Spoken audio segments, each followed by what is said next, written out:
বিসমিল্লাহ ইন্নাল হামদুলিল্লাহ নাহমাদুহু ওয়া নাস্তাইনুহু ওয়া নাস্তাগফিরুহ ওয়া নাউযু বিল্লাহি মিন শুরুরি আনফুসিনা ওয়া মিন সাইয়্যাতি আমালিনা মাই ইয়াহদিহিল্লাহু ফালা মুদিল্লা লাহু ওয়া মাই ইউদ্লিল ফালা হাদিয়া লাহু ওয়া আশহাদু আল লা ইলাহা ইল্লাল্লাহু ওয়াহদাহু লা শারীকা লাহু ওয়া আশহাদু আন্না মুহাম্মাদান আবদুহু ওয়া রাসূলুহু আম্মা বা'দ ফাইন্না খায়রাল হাদিসি কিতাবুল্লাহ ওয়া খায়রাল হাদী হাদী মুহাম্মাদিন সাল্লাল্লাহু আলাইহি ওয়াসাল্লাম ওয়া শাররাল উমুরি মুহদাসাতুহা ওয়া কুল্লু মুহদাসাতিন বিদআহ ওয়া কুল্লু বিদআতিন দালালাহ ওয়া কুল্লু দালালাতিন ফিন্নার। আসসালামু আলাইকুম ওয়া রাহমাতুল্লাহি ওয়া বারাকাতুহু। আমরা গতদিন যেখানে শেষ করছিলাম, জাস্ট আমরা আসলে শুরুই করছিলাম একটা পার্ট আর কি। এই অংশটা বইয়ের হচ্ছে কোরআনের লক্ষ্য, যেটা লক্ষ্যের মাহাত্ম্য, বিরাটত্ব বা ম্যাগনিফিসেন্স, সেটা নিয়ে কথা। তার ভিতরে সেকশন 1 ছিল correcting people's belief and outlook on Islam. ওইটাই আমরা শুরু করছিলাম, ওইটারই একটু করে আমরা ক্ষান্ত দিছিলাম, কারণ ওই দিন গতদিন অন্যান্য কথাবার্তা ছিল সেই জন্য। তো আজকে শুরু করার আগে ওই একটা ছোট্ট ইনফরমেশন জাস্ট দিয়ে দেই, যেটা গতদিন আমি ডেট টাইম দিতে পারিনি। সেটা হচ্ছে যে হাই ইবন ইয়াকজান, যে বইটার কথা আমি বলছিলাম, ইবন তুফাইল, উনি 1105 থেকে 1185 সাল, ইংরেজি সাল যেটা, খ্রিস্টানেরা যেটাকে আমরা বলি, সেই সময় উনি তার জীবদ্দশা হচ্ছে ওই সময়টায় 80 বছর বেঁচে ছিলেন, 1105 থেকে 1185। এরই ভিতর উনি হাই ইবন ইয়াকজান লিখছিলেন। আর সেই হাই ইবন ইয়াকজান আপনার লন্ডনে তার ট্রান্সলেশন প্রকাশিত হয়েছিল 1708 সালে। 1708 সালে এই বইয়ের ট্রান্সলেশন লন্ডনে প্রকাশিত হয়। আর 1719 সালে, অর্থাৎ তারও 11 বছর পরে, রবিনসন ক্রুসো প্রকাশিত হয়। ড্যানিয়েল ডেফো বলে একজনের লেখা, নাম করা, এই অনেকখানি পাঠ্য আছে রবিনসন ক্রুসো পাঠ্য, আংশিক বা পুরাটা পাঠ্য, এরকমও জায়গা শুনছি আমি। আংশিক তো বোধহয় আমাদেরও কোনো একটা স্টেজে ছিল, আর গোটাটাও হয়তো পাঠ্য। যেমন গালিভার্স ট্রাভেল যেরকম একটা অন্য একটা ভ্যালু আছে, গালিভার্স ট্রাভেল যেমন আপনার আমাদের পাঠ্য ছিল, সেরকম আর কি। তো যেটা বোঝা যাচ্ছে যে এই যে আইডিয়াটা, মানে একজন একটা একটা আইসোলেটেড জায়গায় একা থাকলে সে কেমন বিহেভ করে, এটা দিয়ে এই দুইটা বই শুধু যদি কেউ কম্পেয়ার করে আর বোঝে যে এই দুইটা বই কি বা এই দুইটা গল্প কি, তাহলে তারা দেখবে যে মুসলিম ওয়ার্ল্ড ভিউ বা ইসলামিক ওয়ার্ল্ড ভিউ আর কাফের ওয়ার্ল্ড ভিউর ভিতরে যে বেসিক ডিফারেন্সটা।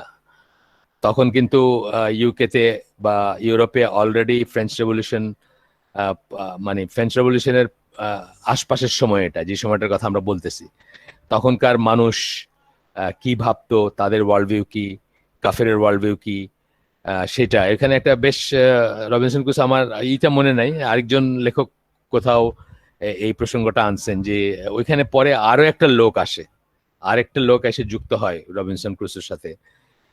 তো তখন রবিনসন ক্রুসো তারা অফার করে যে মানে তারও তো একটা ঘর দরকার বা অ্যারেঞ্জমেন্ট দরকার। তো রবিনসন ক্রুসো তাকে অফার করে যে আমি তোমাকে এখন দেই, তুমি আমাকে পরে ফেরত দিও। এবং যে টার্মসটা বলে, সেই টার্মসটা হচ্ছে সুদের টার্মস আর কি, মানে পরে বাড়ায় ফেরত দিতে হবে। তখন ওই লোকটা সামহাও বুঝে যে ব্যাপারটা এই ধরনের, এবং সে সেটাতে রাজি হয় না। মানে সুদের ওয়ার্ল্ড ভিউটা বা বৃদ্ধির ওয়ার্ল্ড ভিউ, মানে কিছু একটা করলে তার বিনিময়ে বেশি পাইতে হবে, এগুলা ফুটে উঠছে এখানে। আর এই হাই ইবন ইয়াকজানে একটা ইসলামিক ওয়ার্ল্ড ভিউ ফুটে উঠছে। তো যাই হোক, এটা আপনাদের ইন্টারেস্টের জন্য বললাম যে অনেক সময় আমাদের তো হীনমন্যতায়, আমরা তো এরপরে তো কলোনিয়াল এরা গেছে না, আমরা সব গোলাম ছিলাম, কাফেরদের গোলাম ছিলাম, সাদা চামড়া ইউরোপিয়ানদের গোলাম ছিলাম। তো আমরা মনে করি ওরা আমাদের থেকে বোধহয় সবসময় সুপিরিয়র ছিল। ব্যাপারটা তা না, আমরাই সুপিরিয়র ছিলাম। তারপরে আমরা আল্লাহ ছাড়ছি, কোরআন ছাড়ছি, আল্লাহর দিন ছাড়ছি, তারপরে আমরা তাদের গোলাম হয়েছি, সেটা আলাদা জিনিস। যাই হোক, আমি জাস্ট রেফারেন্স হিসেবে বললাম আর কি, ডেট গুলা বলে দিলাম যে ওই প্রায় ধরেন রবিনসন ক্রুসো প্রকাশিত হওয়ার প্রায় 700 না 600 বছর, ধরেন 600+ বছর আগে হাই ইবন ইয়াকজান লেখা। এবং ইভেন তার ট্রান্সলেশনটাও আগে প্রকাশিত হয়েছে 1708 সালে লন্ডনে, তারপরে 1719 সালে এটা রবিনসন ক্রুসো প্রকাশিত হয়। যাই হোক, এটা আমাদের আলোচ্য বিষয় না, কিন্তু অনেক সময় একটা রেফারেন্স থাকলে আপনি বুঝলেন যে ব্যাপারটা প্রপার টাইম ফ্রেমে পড়লো বা স্পেস টাইমে পড়লো আর কি। স্পেস টাইমটা খুব ইম্পর্টেন্ট ইসলামী যে কোনো আলোচনাতে, যে কোনো, আমি আগেও বলছি আপনাদের যে কোনো লেখক, যে কোনো স্কলারের কথা যখন আমরা বলবো তখন তার স্পেস টাইমটা খুব ইম্পর্টেন্ট, উনি কোথায় ছিলেন এবং কোন সময়টায় ছিলেন, তাহলে আমরা ওটাকে একটা জায়গায় করতে পারি। ধরেন নাসিরুদ্দিন আলবানী যখন হাফিজ ইবনুল কাইমের তাহকিক করা একটা হাদিসকে বলতেছেন যে না এই হাদিসটা সহি না বা এটা দুর্বল, তখন বুঝতে হবে জিনিসটা খুব সিরিয়াস। তা নাইলে এত বড় একজন আলেমের এত বড় একজন আলেমের মতের বিরুদ্ধে গিয়ে উনি বলতেছেন যে এই হাদিসটা সহি না, আমার নিশ্চয়ই খুব স্ট্রং কোনো পয়েন্ট আছে, তাই না? তো স্পেস টাইম জানলে উনি কোথায় ছিলেন, ইনি কোথায় আছেন, বা উনি কোন সময়টায় ছিলেন, ইনি কোন সময়টায়, আমাদের জন্য ইজি হয়। চলেন, আমরা বলছিলাম যে তিনটা জিনিস নিয়ে কথা বলে। বিশ্বাসের কথা যখন আমরা বলছি তখন বলছি যে তিনটা জিনিস নিয়ে কোরআন অনেক কিছু নিয়ে বলে, কিন্তু তিনটা জিনিস ইন পার্টিকুলার সেগুলো নিয়ে কথা বলে। আমরা সেই লাইনটা আরেকবার একটু পড়ি। The Quran was therefore revealed in order to correct people's false beliefs and to inform them about what their belief should be. কোরআনের মাকাসিদ যেটা, বা মাকসাদ বা লক্ষ্য, উদ্দেশ্য, এইম, সেটার ভিতরে একটা ছিল, প্রথম যে সেকশনে যেটা পড়তেছি আমরা, সেটা হচ্ছে তাদের বিশ্বাস এবং আউটলুক অন লাইফ। বিশ্বাস বলতে আমরা বলছিলাম যে আকিদা, ধরেন আকিদা কথাটাও আসবে এটাতে, বা সেট অফ বিলিফস বা কি বিশ্বাস করবে, আকিদা আসবে এখানে। এবং আউটলুক অন লাইফ মানে ওয়ার্ল্ড ভিউ। এইটা বলতে গিয়ে কিন্তু আমরা রবিনসন ক্রুসো এবং হাইবেন ইয়াকজানের কথা আনছিলাম সেদিন।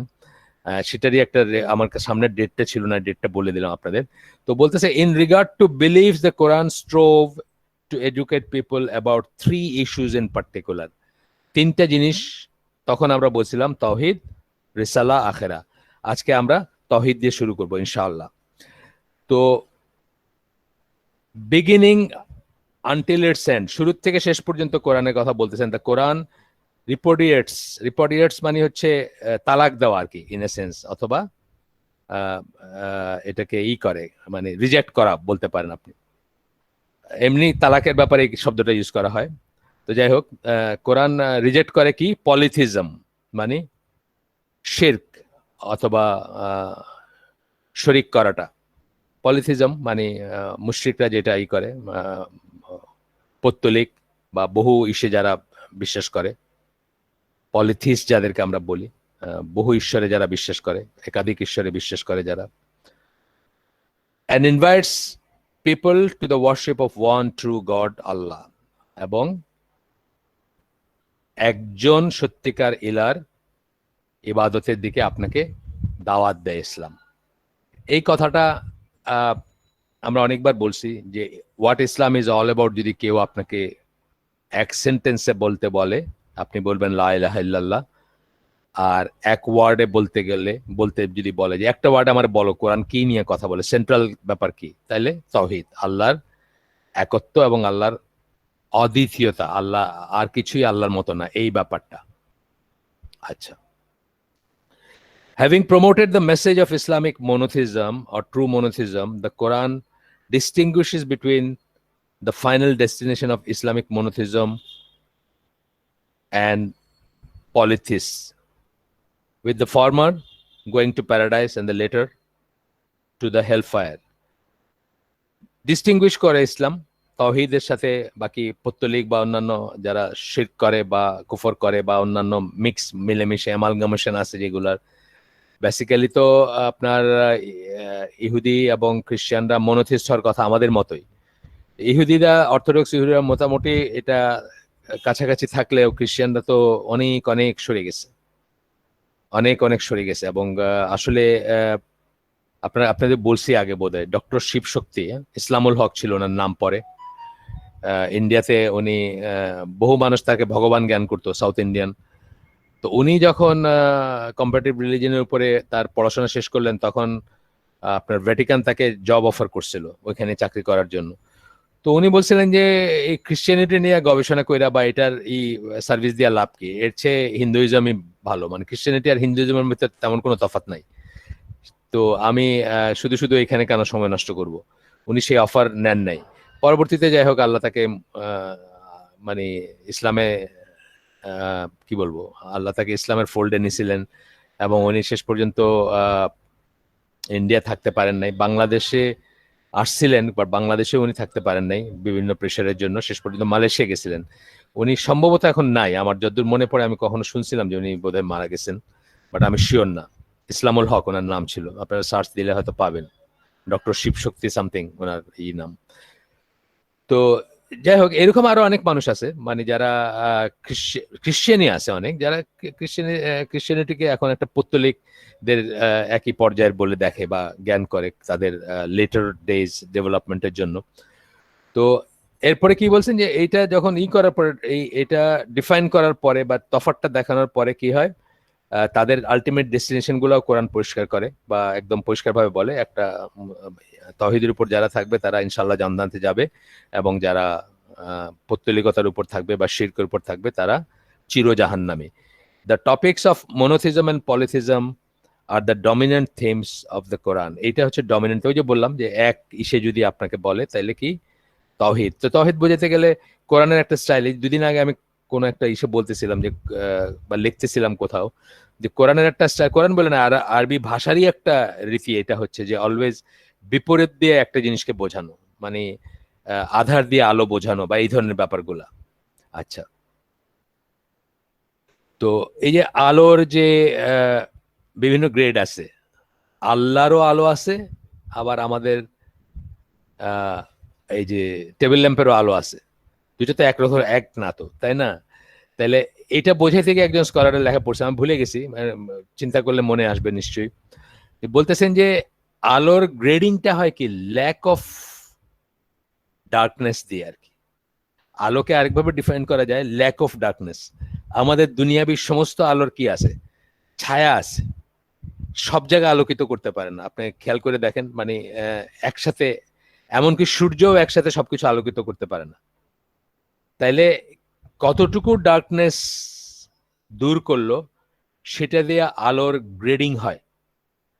তো বলতেছেন যে এই ল্যাম্পের আলো আর আল্লাহর আলো এক না, মানে এটা বোঝাতে গিয়ে বলতেছিলেন আর কি। যাই হোক, আল্লাহর আলোকে রেজিস্ট করার কিছু নাই,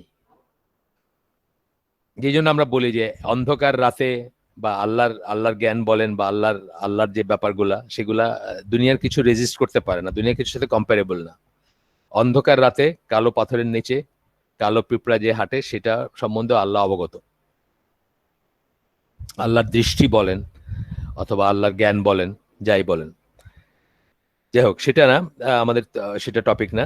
তো বলতেছে যে the dominant theme, since the Quran considers polytheism to be the greatest crime that any human being can commit. কোরআন, কেননা কোরআন পলিথিজমকে বা শিরককে সবচেয়ে বড়, এখানে গ্রেটেস্ট না বলে আমি মনে করি সবচেয়ে বড়গুলার একটা বললে বোধহয় ভালো হতো। এটা নিয়ে একটা আলোচনা আছে, চাইলে আমরা কোনদিন করব। এটা নিয়ে একটা কনফিউশন আছে যে শিরক কি সবচেয়ে বড় গুনাহ। আমাদের বাংলাদেশি স্কলার অথবা অনেকেই অনেক সময় এই কথাটা বলেন যে শিরক কি সবচেয়ে বড় গুনাহ। আমরা আমরা কোরআনের সেই আয়াতটা যদি মনে করি, যেটা এখন কোট করবেন আর কি, যে আল্লাহ এটা মাফ করেন না, তার নিচে যে কোনো কিছু মাফ করেন। অর্থাৎ মাফ করার লিমিটটা হচ্ছে এটা, এই লিমিটে গিয়ে আর ক্ষমার যোগ্য থাকে না, তার নিচের সবকিছু ক্ষমারই থাকে। কিন্তু শিরকের চেয়েও বড় গুনাহ আছে, এই ব্যাপারে হাফিজ ইবনুল কাইমের মত আছে, ইবন তাইমিয়ার মত আছে। হাফিজ ইবনুল কাইম বলছেন সূরা আরাফের 33 নম্বর আয়াত থেকে, মাদারিজ আস-সালিকিন, সেখানে বলছেন যে আল্লাহ সম্বন্ধে মিথ্যা আরোপ করা হচ্ছে শিরকের চেয়েও বড় গুনাহ বা সবচেয়ে বড় গুনাহ, কারণ এটা হচ্ছে সমস্ত গুনার রুট, মিথ্যা আরোপ করা। এখানে উনি বা ইবন তাইমিয়াও আপনার এটা একটা দলিল আছে, আপনার চাইলে আমি এই গ্রুপে দিয়ে দিতে পারবো, ইসলামকেও এর একটা দলিল আছে, সেদিন একজনকে দিলাম, যে ইবন তাইমিয়া বলছেন যে নাস্তিকতা যেটা মানে অলটুগেদার আল্লাহর অস্তিত্বকে অস্বীকার করা, সেটা শিরকের চেয়ে বড় গুনাহ। এটা লজিক দিয়েছেন, কি কেন বলছেন সেটা বলছেন। আর ইবনুল কাইম বলছেন ওই আয়াতটার থেকে বলছেন, সূরা আরাফের 33 নম্বর আয়াতে, যে ক্যাটাগরিক্যালি আল্লাহ চারটা গুনাহকে একটার পর একটা ইন অর্ডার অফ সিভিয়ারিটি বা সিরিয়াসনেস সাজাইছেন। তার ভিতরে নিচের থেকে শুরু করছেন, 3 নম্বরে শিরক দিয়ে 4 নম্বরে বলছেন আল্লাহ সম্বন্ধে মিথ্যা আরোপ করা বা জ্ঞান ছাড়া কথা বলা, এই সবকিছুই আসবে এটার ভিতরে। যাই হোক, সেটা অন্য কথা। তো এখানে গ্রেটেস্ট না বলে ওয়ান অফ দ্য গ্রেটেস্ট বললেই হয়ে যেত, বা স্টার্টিং লাইন যে এরপরে আর মাফ হবে না, এটা বললেও হইতো আর কি। কোরআনের আয়াতটা সেভাবে আসে, verily Allah forgives not that partner should be set up with him in worship, but he forgives except that anything else to whom he pleases.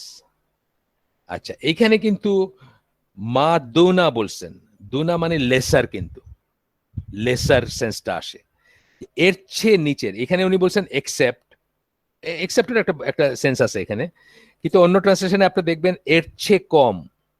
হ্যাঁ, দুনা যখন বলা হয়, কুফর দুনা কুফর আমরা বলি না, কুফরের চেয়ে ছোট কুফর, মানে যে কুফরে ইমান নষ্ট হয় সেই কুফরের চেয়ে ছোট কুফর, কুফর দুনা কুফর বলি আমরা, কথা আছে না এরকম? তো তার চেয়ে ছোট, তার মানে এর চেয়ে ছোট যে কোনো কিছু, এক্সেপ্ট বলা চেয়ে বোধহয় আমার মনে হয় এখানে প্রপার শব্দ হয়তো ছোট। এনিথিং এলস বলছেন, এক্সেপ্ট দ্যাট এনিথিং এলস আল্লাহ মাফ করে দেন, এই কথাটা বলার চেয়ে এর চেয়ে ছোট যে কোনো কিছু আল্লাহ মাফ করে দেন, এইটাই আমরা অন্য ট্রান্সলেশনে পাইছি বা অন্য এসে পাইছি। আপনারাও দেখবেন এটা এর চেয়ে ছোট ই মাফ করে দেন, যে কোনো একটা অন্য একটা ট্রান্সলেশনে দেখবেন, এবং অর্থটা তো আমি এমনি বুঝতেছি এখানে যে সেই অর্থটা বিয়ার করে আর কি। যাই হোক, আমরা আপনারা দেখে নিন, কথা ঠিক আছে যে আল্লাহ শিরক মাফ করেন না, কিন্তু তার চেয়ে কম যে কোনো কিছু, তার চেয়ে কম যে কোনো কিছু কি, তার চেয়ে কম হচ্ছে কবিরা গুনাহ বা কবিরা গুনাহ, বা ধরেন ছোট শিরক। ছোট শিরক আছে না কিছু, ছোট শিরক কিন্তু মানুষকে ইসলামের বাইরে নিয়ে যায় না। ছোট শিরকও বড় একটা গুনাহ, কবিরা গুনার চেয়ে বড় গুনাহ, কিন্তু ইসলামের বাইরে নিয়ে যায় না, তথাপি সে মুসলিম থাকে, তথাপি সে খুবই খারাপ কাজ, কিন্তু তথাপি সে মুসলিম থাকে, বা তথাপি সে ইসলামের রাইট গুলা তার থাকে, ইসলামের যে একটা মুসলিমের যে রাইট থাকে সমাজের উপর, সংসারের উপর, কমিউনিটির উপর, দিনের উপর বা দিনদারদের উপর, সেটাও তার থাকে, তথাপি থাকে। কিন্তু বড় শিরকে লিপ্ত হইলে সেটা আর থাকে না। আচ্ছা, তো এটা এইভাবে আসবে, টু হুম হি প্লিজেস, যাকে ইচ্ছা তাকে মাফ করে দিতে পারেন আল্লাহ। তাহলে আমি আমি যেভাবে শিখছি বা যেভাবে পাইছি বললাম আপনাদেরকে, এটা নিয়ে কনফিউশন আছে আমাদের দেশে, অনেক আলেমরাই বলে ফেলেন যে শিরক হচ্ছে সবচেয়ে বড় গুনাহ। এর আগে বোধহয় একটু চিন্তা করার স্কোপ আছে, আমি ইসলামকে এর ওই লিঙ্কটা আপনাদেরকে ইনশাল্লাহ দিব। এই চলাকালে যদি আমরা শেষে প্রশ্ন উত্তরে এসে যাই, তাহলে আমি দিতে পারবো ইনশাল্লাহ ওই লিঙ্কটা, যেখানে এই আলোচনাটা করছেন। আর আমি যেখান থেকে ওই সূরা আরাফের ইটা বলতেছি, সেটা হচ্ছে জামালউদ্দিন জারাবোজো, উনি এই কোরআন অধ্যয়নের সঠিক পন্থা বা how to understand and approach the Quran, সম্ভবত এই বইতেই একটা জায়গাতে উনি বলছেন এই কথাটা, এবং এক্সপ্লেন করছেন উনি ইবনুল কাইম কি বলছেন সেটা উনি নিয়ে আসছেন বা ওটা রেফারেন্স দিচ্ছেন। আচ্ছা, এরপরে যাই আমরা আগে একটু। What polytheism truly means is a fall by man from a station of divinely appointed mastery over the world. মানুষের যে একটা ইউনিক স্ট্যাটাস ছিল, আর রহমান আল্লামাল কোরআন, আল্লামাল কোরআন খালাকাল ইনসান আল্লামাহুল বায়ান, মানে এই যে একটা ইউনিক স্ট্যাটাস ছিল মানুষের, কোন দিক দিয়ে, যে তাকে আল্লাহ সব জিনিসের নাম শিখাইছেন, এবং তাকে কোরআন শিক্ষা দিছেন, এবং তাকে গিফট অফ স্পিচ দিছেন। এই যে আমরা কথা বলতেছি, এটা কিন্তু একটা ইউনিক গিফট অফ স্পিচ দিছেন, এবং সকল কিছুর উপর মাস্টারি দিছেন। আমরা বলি না যে আল্লাহ আমাদেরকে সৃষ্টি করছেন শুধুমাত্র তার ইবাদত করার জন্য, আর দুনিয়ার বাকি কিছু সৃষ্টি করছেন আমাদের জন্য। এই যে শত শত কোটি তারা, এগুলা এগুলা মানে দেয়ার মে বি আদার, আল্লাহর অন্যান্য উদ্দেশ্য সম্বন্ধে আমি বলতেছি না, বাট একটা পিওরই কি আপনার জন্য করছেন যাতে সমস্ত ইউনিভার্সটা ব্যালেন্সে থাকে এবং আপনি এখানে একটা সুন্দর লাইফ এনজয় করেন, এবং তার বিনিময়ে আপনি আল্লাহর শুকরিয়া করেন, শুকরিয়া আদায় করেন এবং আল্লাহর ইবাদত করেন। সিম্পল কথা, কিছুই অহেতুক বানান নাই আল্লাহ। ইয়েট আমরা অ্যাপারেন্টলি দেখি কি এত শত শত শত শত কোটি তারার বা শত শত শত শত কোটি গ্যালাক্সির কি দরকার ছিল? একটা হেভেনলি বডি দিলেই তো পারতেন আল্লাহ কোথাও, বা একটা একটা জায়গায় একটা আর্ট। অনেকে মনে করে যে এগুলা তো মানে মানে অহেতুক, মানে সুপারফ্লুয়াস বাই। আল্লাহ কিন্তু কোরআনে বলছেন কোনো কিছুই খেলার ছলে বানান নেই আল্লাহ, সবকিছুর পারপাস আছে। আপনার জীবনের পারপাস হচ্ছে আল্লাহর ইবাদত করবেন, আর বাকি সবকিছুর পারপাস হচ্ছে সবকিছু আপনার কমফোর্টের জন্য, আপনার জন্য। এই পৃথিবীটা এই সমস্ত মানে একদম চুলচেরা ব্যালেন্সে না থাকলে পৃথিবীটা এই অবস্থায় ফ্লারিশ করতো না।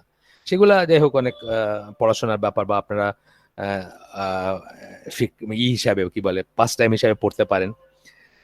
তো বলতেছে যে পলিথিজম যখনই সে অন্য কারো কাছে মাথা নত করলো, যখনই সে অন্য কিছুকে তার করলো, ইন্টারমিডিয়ারি বানাইলো আল্লাহর তার মাঝখানে, অথবা তার কাছে কিছু চাইলো, তার কাছে তারে কিছু মনে করলো, সাথে সাথে তার ওই লফটি স্টেশন বা তার যে একটা বিরাট স্ট্যাটাস ছিল, তাকে যে আল্লাহ মানে দুনিয়াতে একটা করে পাঠাইছিলেন, খলিফা বা ইনহেরিট করতে পাঠাইছিলেন, সেখান থেকে তার ফল হয়ে গেল to a station of slavery and servitude to created beings. তখন সে কি করলো? সৃষ্ট বস্তুর দাস হয়ে গেল, সৃষ্ট বস্তুর দাসত্ব বরণ করে নিল।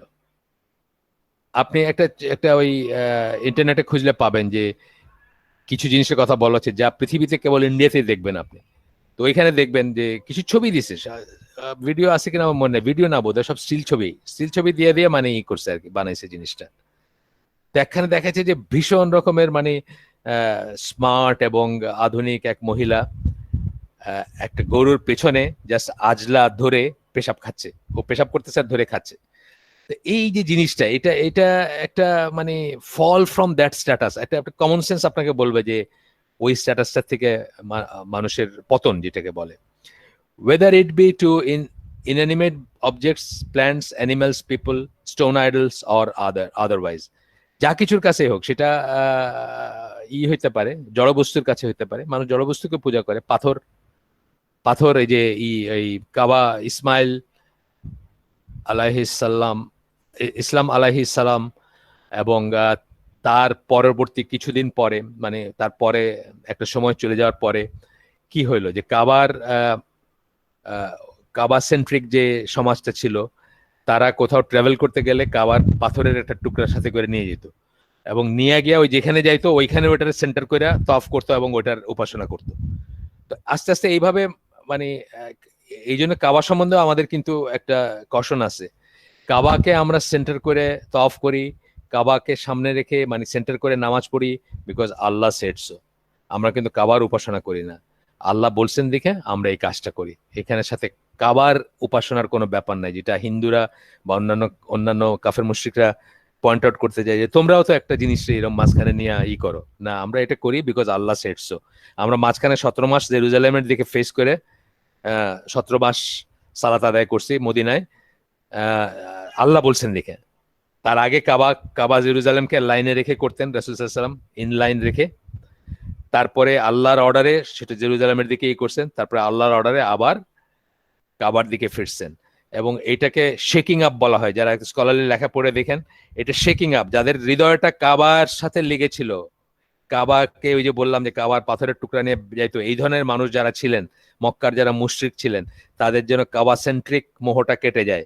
এই জন্য জেরুজালেমের দিকে প্রথম শেক আপ যেটাকে আমরা বলি, তারা ঝরে গেছেন, যারা যারা কাবা ছাড়া কিছু চিন্তা করতে পারছেন না।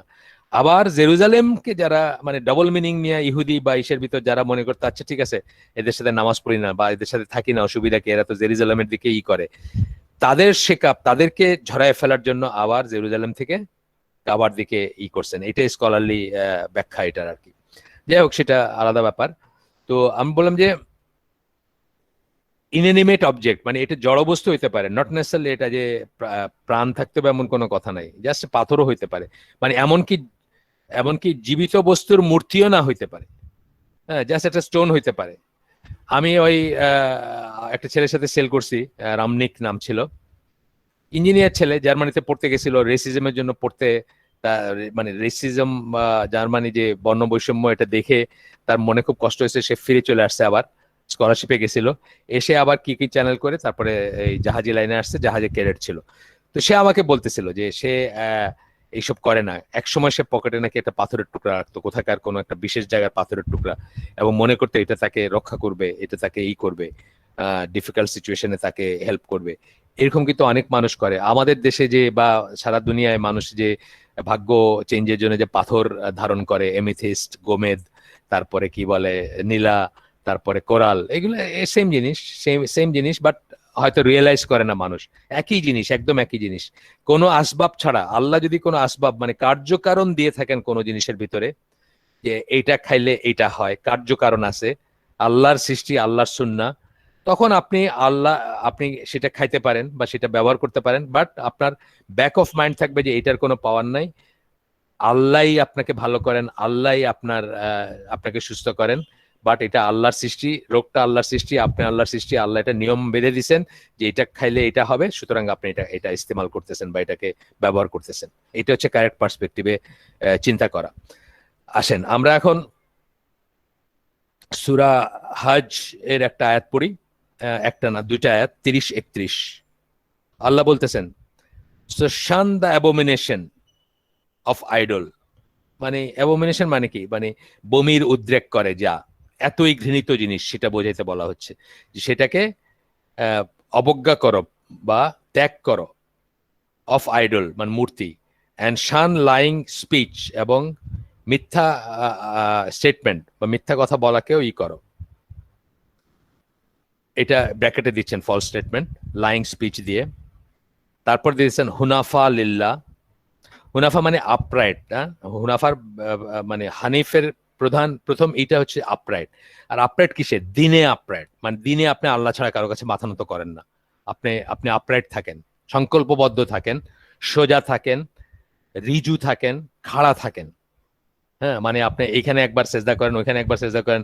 আমার ছোট ভাই আপনার বলছে কিনা জানি না, চন্ডীগড় গেছিল ওই একটা ইসে, কি বলে আপনার ওই ইউসিস ব্রিটিশ কাউন্সিল মিলে ইংলিশ ল্যাঙ্গুয়েজ একটা কি জানি করতে গেছিল বা বেশ কয়েক বছর আগে। তো চণ্ডীগড়ে একটা একটা পার্ক মার্কা জায়গায় বা কোথাও গেছে, যেটা হয় একটা শহরে গেলে মানুষ একটু ঘুরে বাই করে।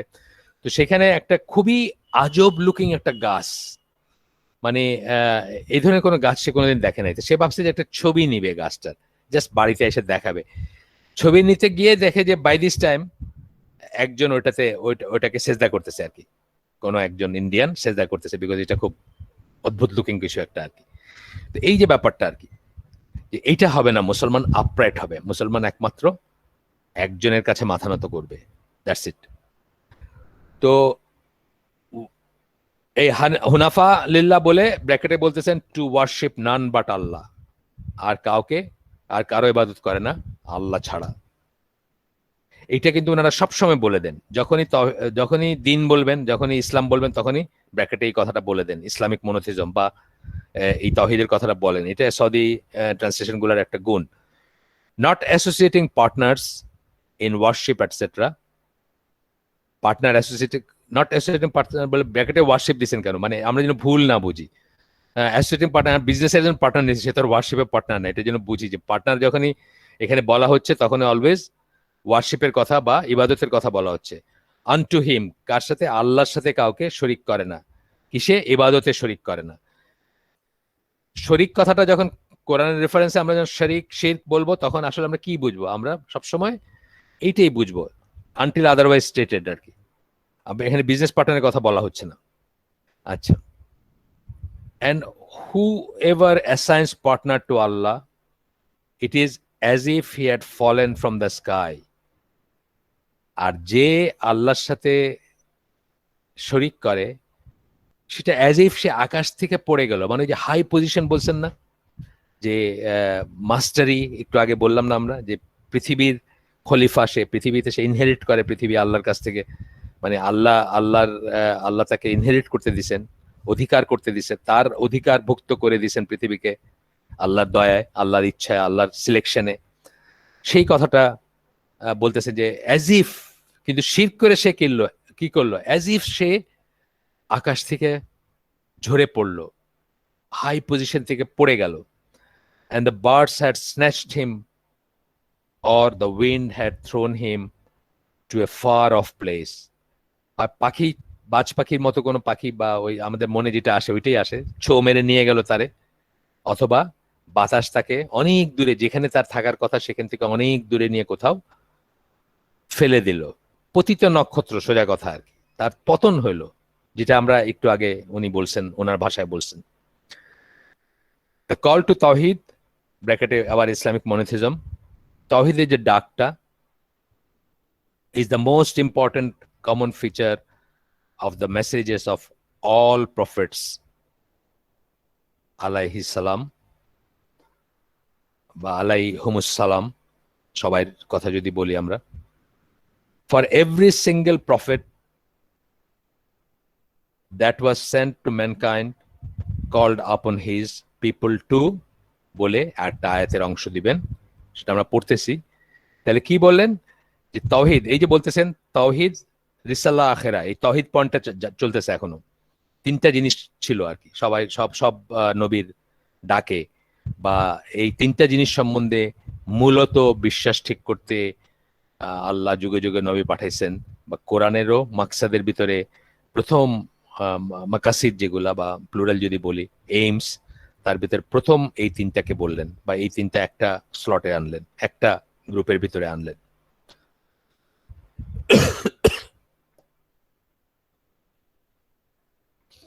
যে আয়াতটা কোট করতেছেন এখানে, সেটা হচ্ছে সূরা আরাফের 59 নম্বর আয়াত, যেখানে আল্লাহ বলেন ওয়ার্শিপ আল্লাহ, না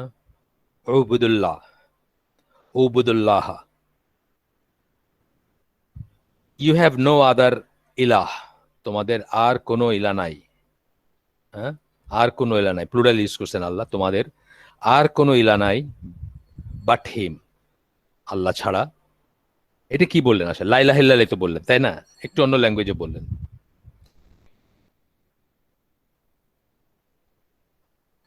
এরপরে বলতেছেন এই যে বাট হিম বলে ব্র্যাকেটে লা ইলাহা ইল্লাল্লাহ বলে দিলেন, এবং none has the right to be worship but Allah, এটা ব্র্যাকেটে দিয়ে দিলেন। ওনারা মানে এখানে কোনো কনফিউশন রাখতে চান না, এটার মিনিংটা কি বোঝানো হয়েছে সবসময় দিয়ে দেন, আমি আগেই বলছি আপনাদের। যাই হোক, the Quran also pointed out that the relationship between man and one true God is direct. এটা খুব ইম্পর্টেন্ট একটা জিনিস, যে আল্লাহর সাথে আপনার প্রতিটি ইন্ডিভিজুয়ালের সম্পর্ক হচ্ছে ডিরেক্ট। এটা সাংঘাতিক ইম্পর্টেন্ট একটা জিনিস, ডিরেক্ট, কোনো ইন্টারমিডিয়েরি নেই। আপনি জানেন ঈমান বিনষ্টকারী বিষয়ে মনে আছে আপনাদের 12টা পয়েন্ট ছিল, তার ভিতরে 2 নম্বর পয়েন্ট কি ছিল, আপনার এবং আল্লাহর মাঝখানে কাউকে মধ্যস্থতাকারী মনে করা। তাহলে আপনার ঈমান নষ্ট হয়ে যাবে যদি আপনি মনে করেন যে কেউ মাঝখানে এজেন্সি হিসেবে কাজ করে। আচ্ছা, or in other words every individual must invoke and pray to his Lord directly, অথবা আরেকভাবে বলতেছেন যে প্রতিটি ব্যক্তি সরাসরি তার প্রভু, তার লর্ড বলতে আসলে যখন কোরআনের রেফারেন্সে লর্ড বলা হয় আমরা তখন রব বুঝি আর কি, ঠিক আছে? সবসময় আমরা মানে প্রথম এইটাই আসে আমাদের রব। এখানেও তাই, এখানেও সেই কথাটা তার মানে মাথায় আসবে আমাদের যখন লর্ড বলা হবে। এখনো কিন্তু কোরআনের কথা বলতেছেন, এখনো উনি উনার কথা বলতেছেন। প্রে টু হিজ লর্ড, তার রবের কাছে সরাসরি তাকে ডাকবে এবং তার কাছে চাইবে, তার কাছে দোয়া করবে। আমরা প্রার্থনা করি, যেটা আমরা আসলে চাই কার কাছে, যে দিতে পারবে তার কাছে চাই, আমরা আগেই বলছি। এবং দোয়া হচ্ছে দোয়া বা চাওয়া, এই যে চাওয়াটা, সেটা হচ্ছে ইবাদতের এসেন্স, মানে ইবাদতের সার কথা হচ্ছে এটা, মূল সেন্ট্রাল কথা হচ্ছে এটা। আচ্ছা, তো এখানে বলতেছেন যে ডিরেক্টলি করবেন, without going through any intermediaries, কোনো মধ্যস্থতাকারীর মাধ্যমে যাবেন না, এটা কোরআন ক্লিয়ার করে। এবং আপনি এটা মনে রাখবেন সবসময়।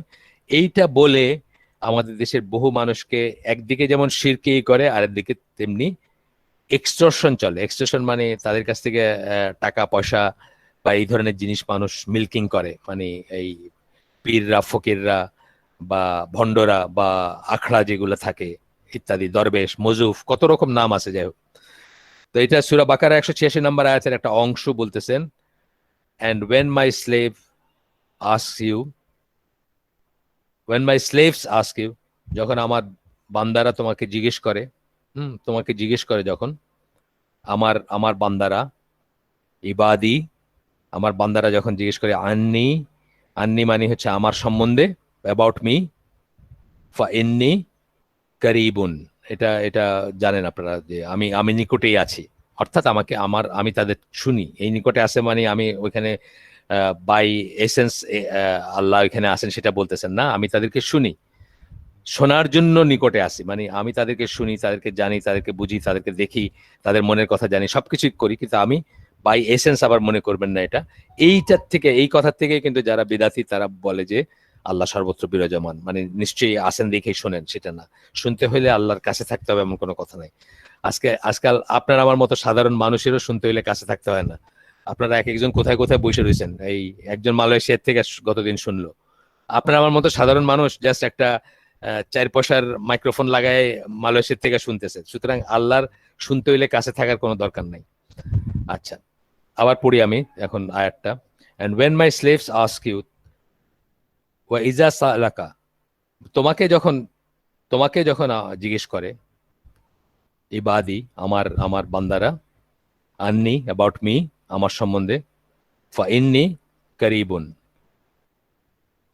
আমি কাছেই আছি, বলো যে আমি কাছে আছি, বা আমি আমি আমি ইনডিড, বা নিশ্চয়ই কাছে আছি।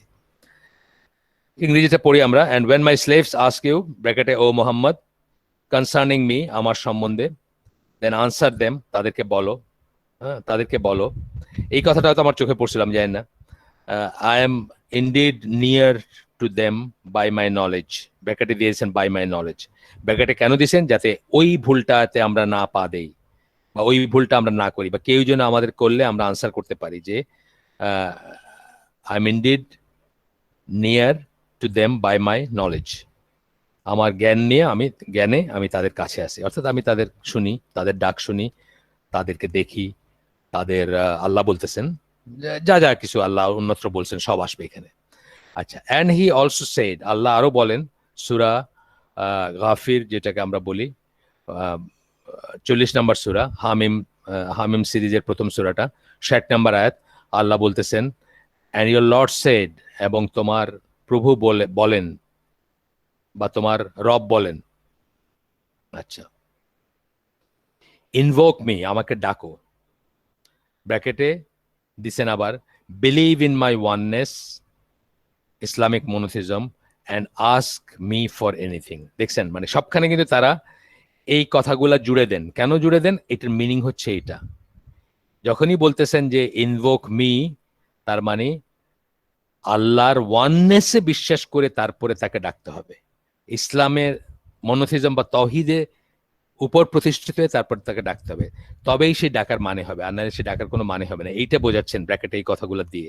And ask me for anything, এবং আমার কাছে যে কোনো কিছু চাইতে বলো। অফকোর্স হারাম জিনিস না, যে কোনো কিছু বলতে স্কলাররা অলওয়েজই বলছেন যে এটা it should not B A হারাম thing, it should be always জায়েজ, এবং হালাল যেগুলা, বা যেগুলো চাওয়ার ঠিক, মানে আল্লাহ যেগুলো পছন্দ করবেন, বা যেগুলো চাইতে কোনো বাধা নাই, সেটা যে মেটেরিয়াল জিনিস হইতে পারে, যে কোনো মেটেরিয়াল জিনিসও হইতে পারে, সেটা জুতার ফিতার থেকে নিয়ে সুন্দরী বউ, অথবা বাড়ি গাড়ি, মানে হইতে পারে। হয়তো আমরা যাদেরকে আল্লাহ ঘিলু দিয়েছেন তারা হয়তো এই সমস্ত জিনিস না চেয়ে আগুন থেকে মুক্তি চাবেন, যদি চাওয়ার একটা স্কোপ থাকে, মানে যদি 1 সেকেন্ড সময় দেওয়া হয় যে 1 সেকেন্ডের ভিতর দুনিয়াতে যা চাইবা সেটাই করা হবে, যাদের যাদের ঘিলু আছে বা যারা বিশ্বাসী তারা কি চাবেন, যে আল্লাহ আমি জান্নাতে যেতে চাই, এক লাইন শেষ, মানে একটা চাওয়া, এবং মানে মোমেন্টারি সে চাইতে হবে, যে এক্ষণ বলতে হবে যে কি চাও। তাহলে যাদের বুদ্ধি আছে তারা কি চাবে? আমি জান্নাতে যেতে চাই আল্লাহ। যাদের মানে ওইটুক পর্যন্ত যায় না, তারা কি বলবে? তারা বলবে যে গাড়ি চাই, বাড়ি চাই, বা আরেকটা কিছু চাই। আচ্ছা, যাই হোক, কিন্তু গাড়ি বাড়ি চাইতে দোষের কিছু নাই। গাড়ি বাড়ি, সুন্দরী বউ, জুতার ফিতা, সবকিছু চাইতে পারেন আপনি। আচ্ছা, and your Lord said, ওয়াকালা রাব্বুকুম এখানে বলতেছেন তোমাদের প্রভু, ইয়র বলতে এখানে প্লুরাল, তোমাদের প্রভু বলেন, সেইড।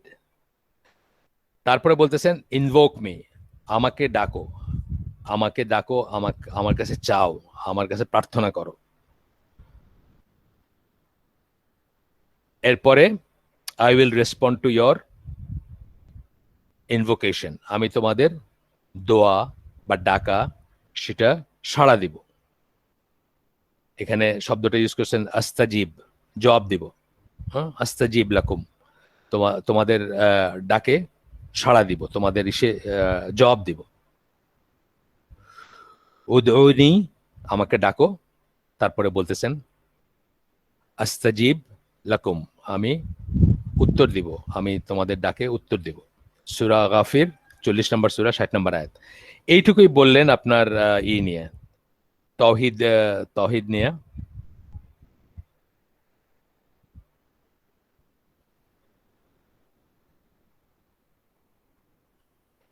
এইটুকু বললেন তৌহিদ নিয়ে বা ইসলামিক মনোথিজমের ব্যাপারে, আন্ডার কি correcting people's belief and outlook on life, এইটার আন্ডারে এইটুকু বললেন। এখন বলবেন তৌহিদ গেল, এখন বলবেন রিসালা নিয়ে, কারেক্টিং বিলিফস অ্যাবাউট প্রফিটহুড। এগুলো কিন্তু আবার এই যে তিনটা বলতেছেন তাওহীদ, রিসালা, আখেরা, এইগুলো তিনটা কিন্তু আবার ইমানের ওই 6টা ইসের তিনটা পিলারও বটে। ওই 6টা ইসে বলি না আমরা, আমান্তু বিল্লাহি মালাইকাতি কুতুবি রুসুলি ওয়াল ইয়াউমিল আখিরি, তাহলে ওই কাদার খায়রি শাররি, তো ওই ওই 6টার ভিতরে তিনটা চলে আসলো, আল্লাহ, তারপরে রিসালা তো রসুলদের ব্যাপার, রসুলদের বিশ্বাস করা বা তাদের মিশন, আর আখেরাত। তো এই ওই 6টার থেকে আবার তিনটাকে আলাদা করা হয়েছে, যে এই তিনটা ঘুরে ফিরে আসবে। এই জন্য যেমন ধরেন আপনার ইসের কথাটা হয়তো আপনার কিতাবের কথাটা বা মালাইকার কথাটা মানে এত এত সেন্ট্রাল না বা এতই না, ওইগুলো আসছে বাট এত না। কিন্তু এই তিনটা হচ্ছে যে কোনো নবীর মিশনের লক্ষ্য, যে এই তিনটা ইটাকে সঠিক করে দিয়ে যাবেন, সঠিক করবেন বা সঠিকভাবে এক্সপ্লেন করবেন। এটা নিয়ে লেখালেখি আছে, আলেমদের আলাদা করে লেখালেখি আছে। আমি ইসের কয়েকজনেরই লেখা আমার মনে পড়তেছে, দেখছি মৌলানা মওদুদির আছে সম্ভবত, তারপরে ইসের আছে আপনার আব্দুল জাহাঙ্গীরের কোথাও আছে এটা নিয়ে কথা বা লেখা আছে। আচ্ছা, 2 নম্বরটা হচ্ছে কারেক্টিং বিলিফস অ্যাবাউট প্রফিটহুড। প্রফিটহুড মানে রিসালা যেটাকে আমরা বলি, সেটা নিয়ে আমাদের বিশ্বাসকে সঠিক করা, এটা নিয়ে আমাদের বিশ্বাসকে সঠিক করা। আমরা সেটা যদি জানতাম, সঠিক জানতাম, তাহলে আমরা কৃষ্ণ আলাইহিস সালাম বলতাম না। একজন মালয়েশিয়াতে থাকেন একজন মুসলিম, কি বলবো, রেশনালিস্ট বা যুক্তিবাদী, উনি বলছেন কৃষ্ণর যে সমস্ত আলামত দেখা যায় সেও নবী হইতে পারে বা সেও রসুল হইতে পারে, আমরা হয়তো মানে কৃষ্ণ আলাইহিস সালাম বলতে পারি।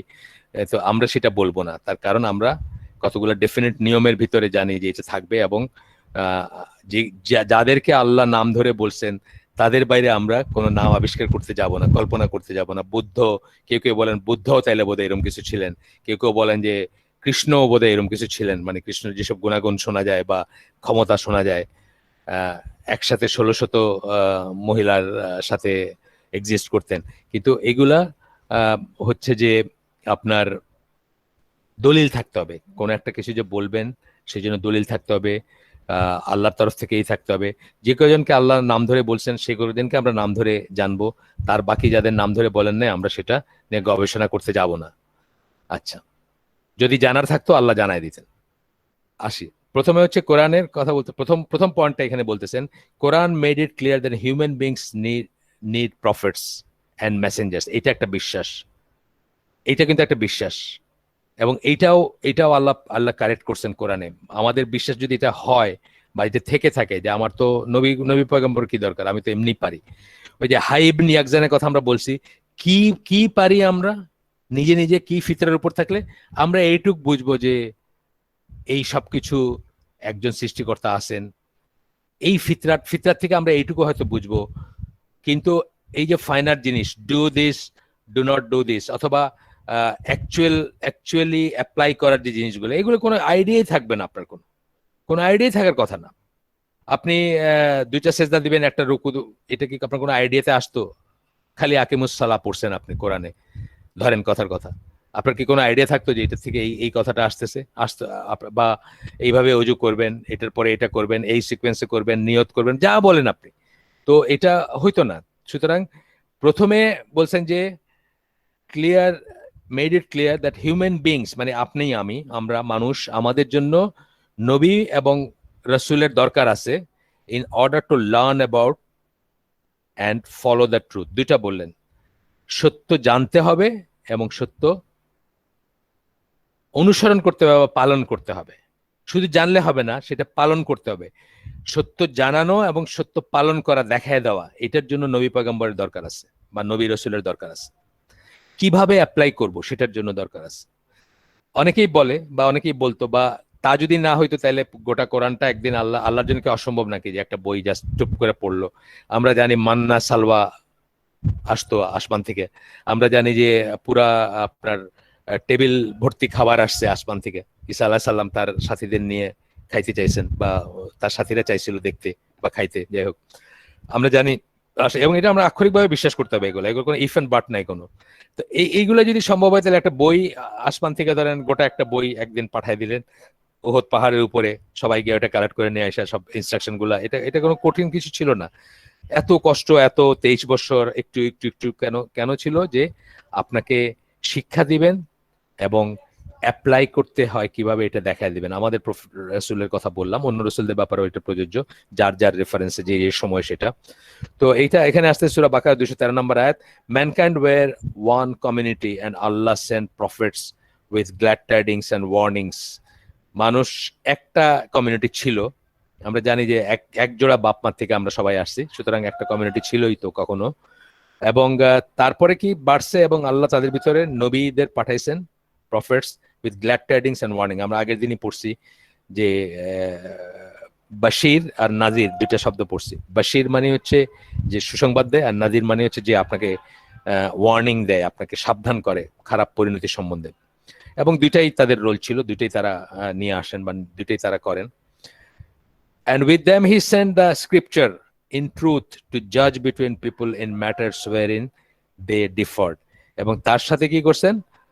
কিতাব দিয়ে দিছেন আল্লাহ, কিতাব দিয়ে দিছেন যাতে যেখানে মানুষ তর্ক বিতর্ক করবে বা যেখানে মানুষ মতবিরোধ বা ডিফারেন্স অফ অপিনিয়ন থাকবে, সেটাকে করার জন্য, ঝগড়াঝাটি বিবাদ যাই বলেন, সেটাকে জাজ করার জন্য, সেটার বিচার করার জন্য, সেটার সঠিকটা নির্ধারণ করার জন্য বা সঠিকটা দলিল দেখার জন্য দিয়ে দিছেন। গেল এক নাম্বারটা, যে তাইলে কি আমরা জানলাম যে আমাদের নবী রসুলের দরকার আছে, মানুষের দরকার আছে, যেন সত্যটা তারা জানে, শিখে এবং সেটাকে ফলো করে। ফলো করা মানে কিন্তু অ্যাপ্লাই করা বা সেটাকে অনুসরণ করা, সেটা অনুযায়ী চলে, সেটা অনুযায়ী জীবনযাপন করে।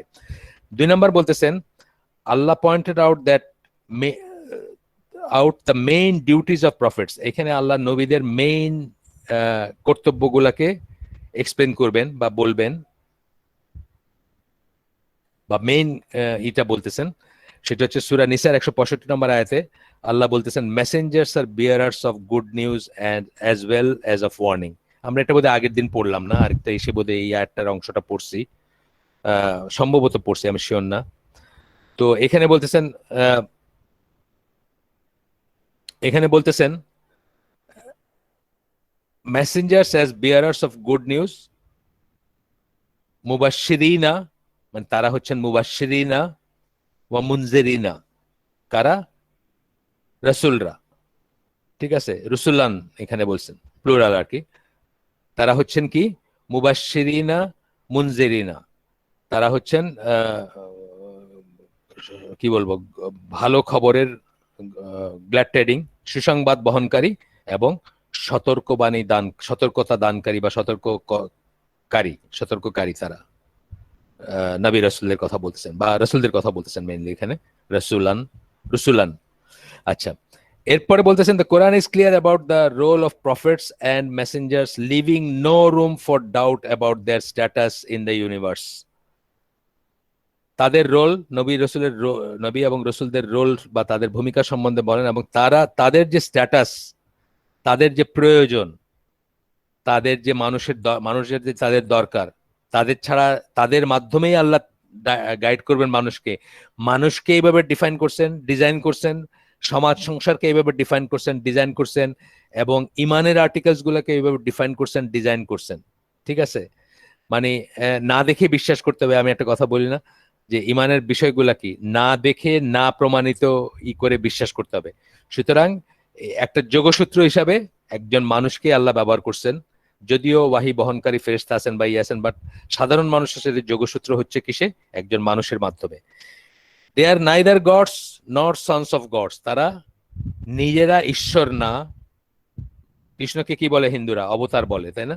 গড ইনকার্নেট, অবতার মানে জানেন তো, গড ইনকার্নেট, রক্ত মাংসে গড আসছিলেন আর কি, সরাসরি বলে দিলেন আল্লাহ। সুতরাং যখনই এই ডিমান্ড করা হলো, কৃষ্ণ আর রসুল হওয়ার কোনো পসিবিলিটি থাকলো না, তাই না? যখনই আপনি কেউ মনে করলো যে সে গড ইনকার্নেট, তার মানে বুঝতে হবে যে এটা শয়তানের রেলম, এটা আল্লাহর রেলম না আর কি। আচ্ছা, এটা এটা এটা শয়তানের plan. They are neither gods not sons of gods, তারা তারা ঈশ্বর না বা ঈশ্বরের ছেলে না। এখানে কারে নিগেট করলেন? ইহুদিদের এবং খ্রিস্টানদেরকে নিগেট করলেন কিন্তু সন্স অফ গডস বলে। But are simply human beings, কিন্তু তারা হচ্ছেন জাস্ট মানুষ, জাস্ট মানুষ। তারা খান, তারা আল্লাহ এইসব যুক্তিগুলো দিবেন পরে, পরে আসবে হয়তো। তারা খান, তারা ঘুমান, তারা সংসার করেন, তাদের ছেলে মেয়ে হয়, তাদের মা থাকে, অ্যান্ড সো অন। তাদের তারা আহত হন, তাদের রক্ত ঝরে, তারা মানে নিহত হন, তাদেরকে হত্যা করছে না মানুষ, তাদেরকে জাকারিয়া আলাইহিস সালাম বা অন্যদের আরো আছেন নবীদের হত্যা করছে মানুষ, তারা নিহত হন বা কতল হন, কতল করা হয়েছে, তাদেরকে করে মানুষ করছে, দুষ্ট মানুষরা করছে, বা যাই হোক আল্লাহর ইচ্ছা অফকোর্স। এগুলো যখনই বলবো আমরা, পিছনে একজন মুসলমানের ব্রেনের পিছনে একদম স্ট্যাম্প থাকা উচিত যে আল্লাহর ইচ্ছায়। একটা পাতাও নড়ে না, একটা পাতা ঝরে না আল্লাহর ইচ্ছে ছাড়া। সুতরাং আল্লাহর ইচ্ছায় করোনা ভাইরাস প্যান্ডেমিক, মানুষ মরতেছে, মহামারী, ফাইনালি হচ্ছে আল্লাহ যখন অনুমোদন করবেন তখন মরবে, আল্লাহর ইচ্ছায় মরতেছে। আচ্ছা, এরপরে কটা হচ্ছে 24, 6 মিনিট আছে, আমরা উইল গো 6 মিনিটস ইনশাল্লাহ। তারপরে আজকের জন্য ইতি তো গেল এটা।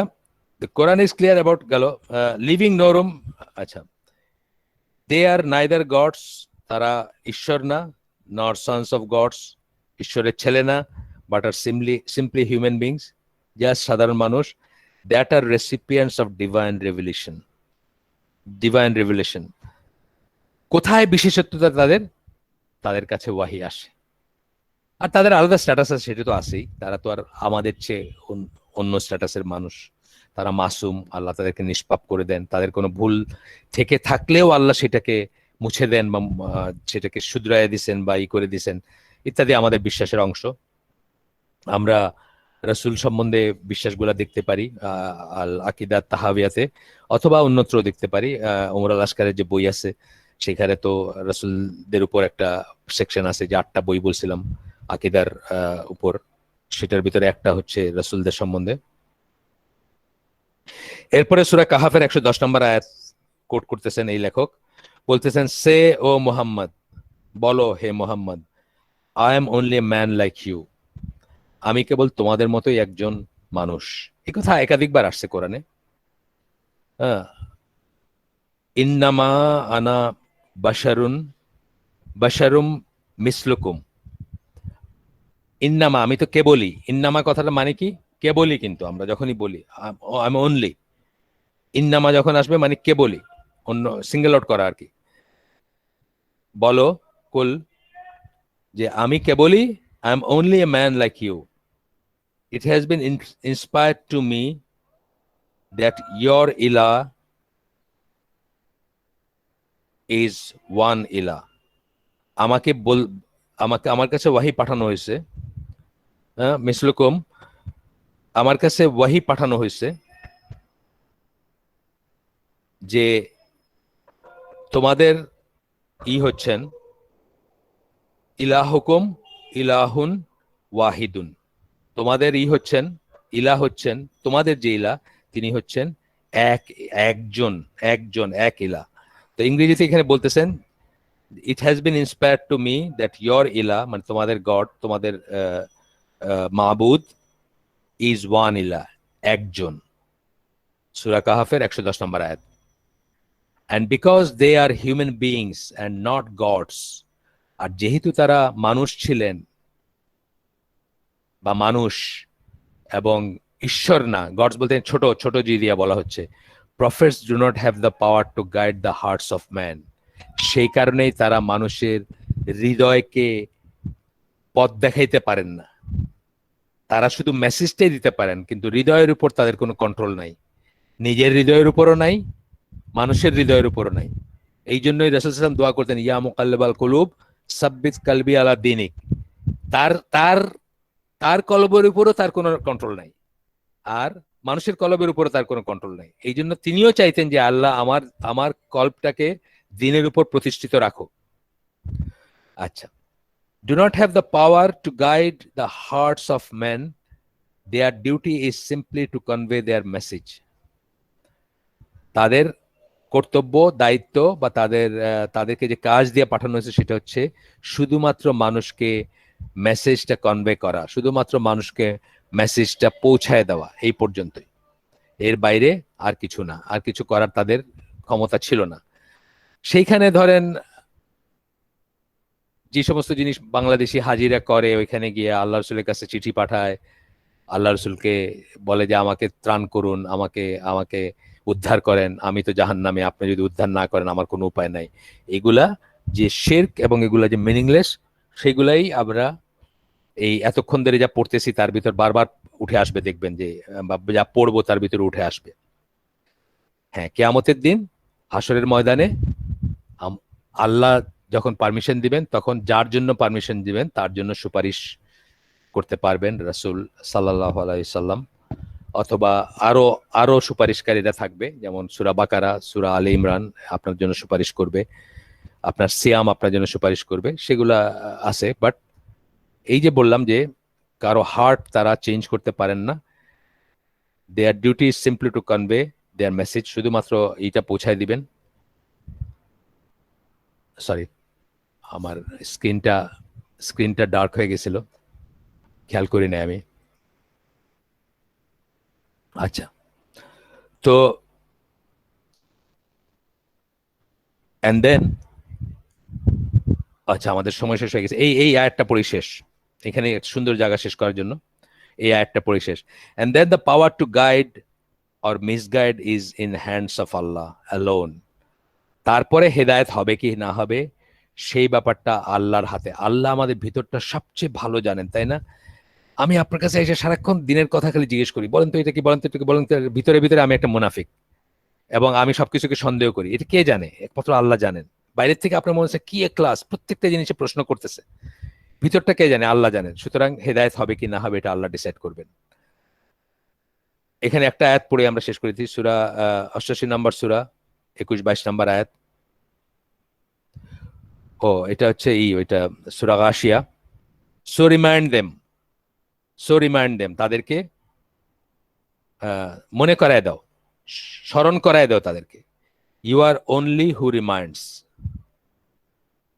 তুমি হচ্ছে কেবলই একজন স্মরণ করায় দেওয়ার মানুষ, বা যে স্মরণ করায় দেয় সেই মানুষ, তুমি কেবলই তাই, আর বাইরে কিছু না। ফাযাক্কির ইন্নামা আনতা মুযাক্কির লাস্তা আলাইহিম বিমুসাইতির। সূরা গাশিয়ার 21-22 নম্বর আয়াত। You are only one who reminds, শুধু তুমি হচ্ছে এমনই একজনই যে কেবলই মনে করায় দেয়। You are not a dictator over them, তুমি তাদের উপর দারোগা না, বা তাদেরকে করতে পারো না, মানে এই ব্যাপারে শাসন করার না তুমি, যে কার হেদায়েত হবে কার হেদায়েত হবে না, হেদায়েত আনো, হেদায়েত হবে, তুমি করবে, এইসব না আর কি। তুমি শুধু মনে করায় দিবা, তুমি তাদের উপর দারোগা না, সোজা কথা এটা। তাহলে আমরা আজকে শেষ করে দেই, আমাদের তাড়াহুড়া নাই, আমরা তো মানে বাসায় বসে থাকি, আর কোন একটা জিনিস একটু ডিটেলসে বা একটু আস্তে আস্তে শেখার জন্য যেভাবে শেখা উচিত সেভাবে সময় নিয়ে এই করাটাই আমি মনে করি ভালো, rather than chasing or running. সুবহানাকা আল্লাহুম্মা বিহামদিকা আশহাদু আল্লা ইলাহা ইল্লা আনতা আস্তাগফিরুকা ওয়া আতুবু ইলাইক। আমরা যে শুনলাম তার ভিতরে ভালো কিছু শুনে থাকলে সমস্ত প্রশংসা আল্লাহর, এবং সমস্ত ব্যর্থতা যদি কিছু খারাপ শুনে থাকেন সেটা আমার, ভালো শোনার জন্য আলহামদুলিল্লাহ, আর ব্যর্থতার জন্য তো আমি বেহুদা মজলিসের দোয়াটা পড়লাম। যা ভালো শুনলাম তার ভিতরে যা আমরা যেন ঘরে নিয়ে যাই বা আমাদের ব্রেনে যেন থাকে, এবং সেখান থেকে আমরা যেন লাইফে ইমপ্লিমেন্ট করার চেষ্টা করি। শুধুমাত্র এক কান দিয়ে শুনলাম এক কান দিয়ে বাইরে হয়ে গেল তেমন যেন না হয়। আমাদের আয়োজন শেষ।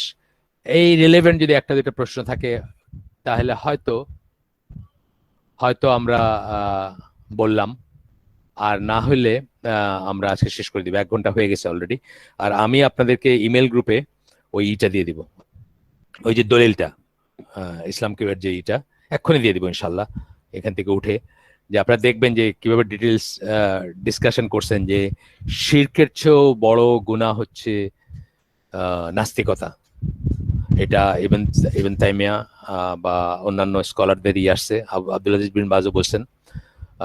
আমার ডিটেলস মনে নাই, কিন্তু আমি একজনকে দিলাম আর কি কয়দিন আগে, সে একটা ঝামেলা পেঁচাইছে আমার কথা বললে একখানে, একজন আলেমকে বলছে, উনি তো বলছেন শিরকের চেয়ে বড় গুনাহ আছে। তো এটা আসলে খুব খারাপ একটা অ্যাটিটিউড। তাকে আমি বলছি যে এটা কইরেন না, শেয়ার করবেন না ইনশাল্লাহ। আমার, আপনি এমনি জিজ্ঞেস করতেন, ওনার উত্তরটা ওনার ঠিক আছে, ওনার মানে এটা তো কোনো কম্পিটিশনের ব্যাপার না, বা এটা তো কোনো কে ঠিক কে ভুলের ব্যাপার না। এটা একজন একভাবে চিন্তা করছেন, আরেকজন আরেকভাবে চিন্তা করছেন, হইতেই পারে। আল্লাহ যেটুকু বলছেন ওটুকুর ভিতরে যে আমরা থাকি, আমরা কি জানলাম যে আল্লাহ শিরক মাফ করেন না, তার চেয়ে নিচে আপনাদেরকে বললাম দুনা কথাটা ইউজ করছেন আর তার চেয়ে কম যে কোনো কিছু মাফ করে দেন, বাস আমরা এটার ভিতরে থাকি। তারপরে এক একজন এক একটা ঈদ থেকে বুঝছেন যে এইটা ঠিক ওইটা ঠিক, তারা তাকিক করছেন, ঠিক আছে, এগ্রি করতে হবে আমাদের, এমন কোনো কথা নাই। কিন্তু একজনের একটা বলা কথা সেটা আরেকজনের কাছে নিয়ে আসে, উনি তো এরকম বললেন, এটা ঠিক না, আসলে এটা করব না আমরা। এটা করা মানেই কিন্তু এক ধরনের ঘৃণার সঞ্চার করা মানুষের মানুষের ভিতরে, অথবা এক ধরনের বীতশ্রদ্ধাটা আনা, সেটা আনবো না আমরা ইনশাল্লাহ। তো ঠিক আছে, সবাই আল্লাহ ভালো রাখুন সবাইকে, সবাই সবার জন্য দোয়া করবেন। আমাদের পরিচিতের ভিতর অনেকেই অসুস্থ এখন। আমি একজন মহিলার কথা দোয়া চাইছি গ্রুপে, তাছাড়াও আরো অসুস্থ আছেন। আমাদের কিছু কিছু রিকভারও করছেন, আমাদের টঙ্গীর ভাই সুমন, ডক্টর সুমন, তার ওয়াইফ, তারা আল্লাহর রহমতে রিকভার করছেন। তারপরে আরো আছেন যারা রিকভার করছেন। কেউ কেউ মানে একজনই সমস্যা হয়েছে, উনি রিকভার করছেন, ফ্যামিলির একজনের ভিতর দিয়ে উপর দিয়ে গেছে। তো যাই হোক, আপনারা দোয়া করবেন সবার জন্য, নিজেদের জন্য করবেন, সবার জন্য করবেন। অন্যের জন্য যখন দোয়া করেন তখন ফেরেশতারা আপনার জন্য দোয়া করেন, অন্য মুমিন ভাইয়ের জন্য যখন দোয়া করেন সেই হিসাবে দোয়া করবেন ইনশাল্লাহ। আমরা আজকের জন্য শেষ করে দেই। আসসালামু আলাইকুম ওয়া রাহমাতুল্লাহি ওয়া বারাকাতুহু।